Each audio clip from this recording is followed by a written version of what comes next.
manifest called it decommissioned equipment. Bay 11, sealed. No access without a Tier 4 clearance I didn't have and never applied for. That was the whole of what I knew, my first week at Ketharon. The waystation sat at the midpoint of the Veth-Orath transit corridor. A fuel stop, a canteen, a place where freight haulers idled for 6 hours while their manifests cleared customs. The canteen fed about 40 people a shift. I worked the morning and midday service. Eggs, flatbread, the gray soup nobody ordered twice, coffee that tasted like the corridor smelled. It was honest work. I'd been doing honest work my whole life, and I expected to go on doing it until I stopped. Bay 11 was at the end of the service corridor, past the cold storage lockers. I walked past it twice a shift, every shift. The third week, I noticed the seal on the access panel was warm. Not hot, not alarming, just warm, the way something large and alive will warm the wall it breathes against. I stood there for a long moment. Then I went back to the canteen, loaded a tray with the things nobody had ordered, half a flatbread, a bowl of the gray soup, a jug of water, and left it outside the door. In the morning, it was gone. I didn't tell anyone. There was nothing to tell. The tray was there, then it was not. I loaded another one that evening. That one was gone too, by first light. I kept doing it. I don't know what I thought I was feeding. I told myself it was probably a maintenance drone with a drainage leak, or a stowaway I didn't want to get in trouble. I told myself a lot of things. The wall stayed warm. That was enough. About a month in, I started talking. Not about anything particular. The soup was better today, I'd tell the door. The hauler crew in Bay 3 had a dog, a small one, and it had gotten into the customs office and chewed something important. There was a new consignment of real coffee coming in Thursday. Actual beans, not the reconstituted powder. I'd save some. I said that last part twice, out loud, to a sealed door, and I didn't feel foolish doing it. That surprised me. Then one morning I heard breathing. It was very slow, very deep. The kind of breathing that is working hard just to continue. I pressed my palm flat against the door panel, and the warmth came up through my hand and into my wrist, and I stood there until I was sure I wasn't imagining it. After that, I started coming on my off hours too. My supervisor, a man named Orvath, pulled me aside in the 3rd month. Someone had flagged the tray logs, the unreturned canteen items, the inventory discrepancy. He wasn't unkind about it. He told me the bay was sealed for a reason he wasn't at liberty to explain, that I should stop leaving food at the door, and that if I accessed the panel without clearance, there would be a formal report. I told him I understood. He nodded and walked away. I loaded a tray that evening. The breathing had gotten slower by then. I noticed that. I didn't say anything about it to the door, but I started sitting down. I'd bring a folding stool from the storage room and sit with my back against the wall beside the access panel, just breathing alongside whatever was on the other side. I brought the coffee when the new beans arrived. I set the cup down on the tray and told the door, "Real beans, like I promised." I don't know if that mattered. I'd like to think it did. The 4th month, the door opened. Not all the way. A hand's width, a foot. Just enough to let through a strip of the dim light from inside, and the full weight of the smell. Old stone, iron, deep cold, something living beneath it that made the back of my throat remember things I had never personally experienced. Some old warning built into human tissue. I didn't move.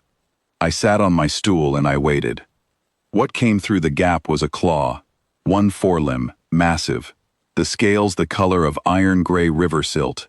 Each plate edged in something that had once been white and had aged to bone. It rested on the floor of the corridor with enormous care, as if even that small movement cost something. The claws, 4 of them, slightly retracted, were longer than my forearm.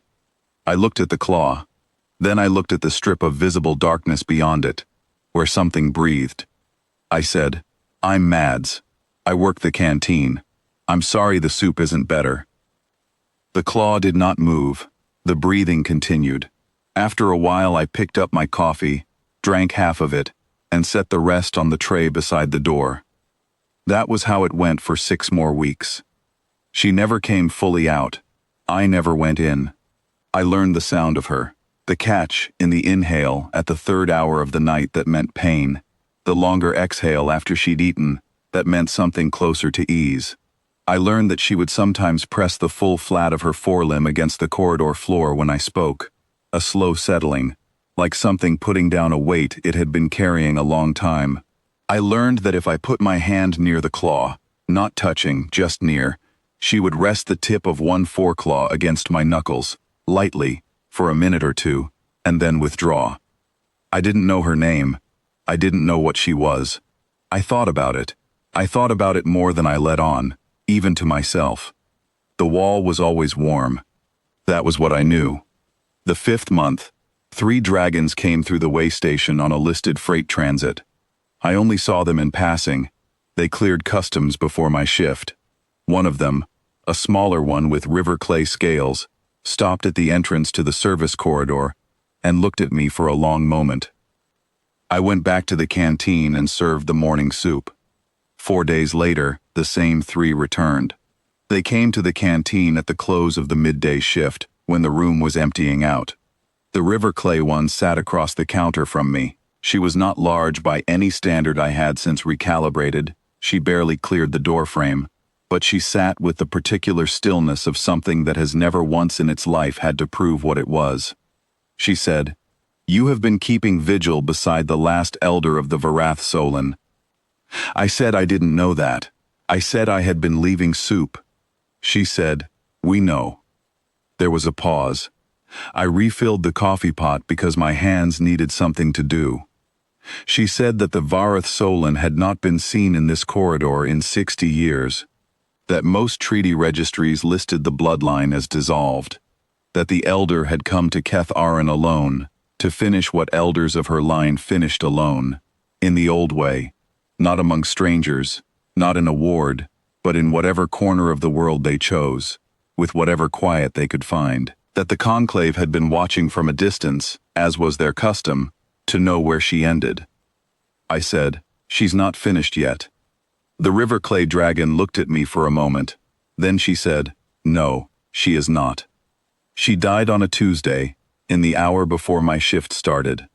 I know, because I was already in the corridor. I had started coming early.